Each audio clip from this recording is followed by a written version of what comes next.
قذف، قذف کے معنی ہے پتھروں کی بارش ہونا۔ جی ہاں، آسمان سے پتھر اسٹونز لائک اے رین وہ برسے ہیں۔ وہ جگہ آج بھی دنیا کے لیے ایک عجب سما پیش کرتی ہے۔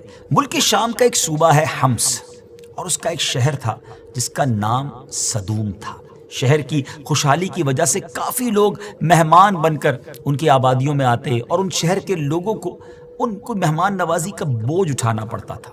انہوں نے جب دیکھا کہ بہت سارے لوگ ہمارے سٹی کو وزٹ کرتے ہیں اور ہمیں ان کی مہمان نوازی کرنی پڑتی ہے، تو اب وہ تنگ ہو چکے تھے۔ ایسے ماحول میں شیطان مردود نے اپنا کتنا خطرناک وار کیا کہ اگر تم لوگ اپنے مہمانوں کی آمد سے نجات چاہتے ہو، انہیں اپنے سے دور کرنا چاہتے ہو، تو ایسا کرو کہ جب بھی کوئی مہمان تمہاری سٹی میں آئے تو تم لوگ زبردستی اس کے ساتھ بد فعلی کرو۔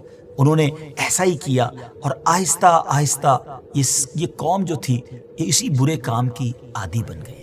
حضرت لوط علیہ السلام نے ان لوگوں کو برے فعل سے منع کیا، انہیں بتایا کہ یہ بہت سخت گناہ ہے۔ When the people of Lut refused to quit their evil actions، تو اللہ عز و جل نے پھر ان پر عذاب نازل فرمایا۔ حضرت جبریل علیہ السلام چند فرشتوں کو ساتھ لے کر آسمان سے اتر آئے، فرمایا کہ اے اللہ پاک کے نبی، آپ ایسا کیجئے کہ مومنین کو اور اپنی فیملی کو ساتھ لے کر صبح ہونے سے پہلے پہلے اس بستی سے دور نکل جائیں۔ حضرت جبریل امین علیہ السلام اس شہر کی 5 بستیوں کو اپنے پروں پر اٹھا کر آسمان کی طرف بلند ہوئے اور اوپر جا کر ان بستیوں کو الٹ دیا گیا۔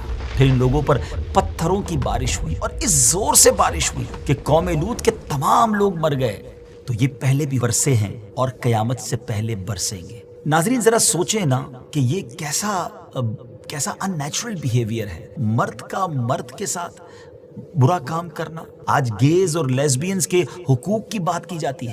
یہ اللہ کے عذاب کو دعوت دینے والی باتیں ہیں۔ خدا را سمجھیے ایسی قومیں تباہ ہو گئیں، برباد ہو گئیں جنہوں نے اس طرح کے کام کیے۔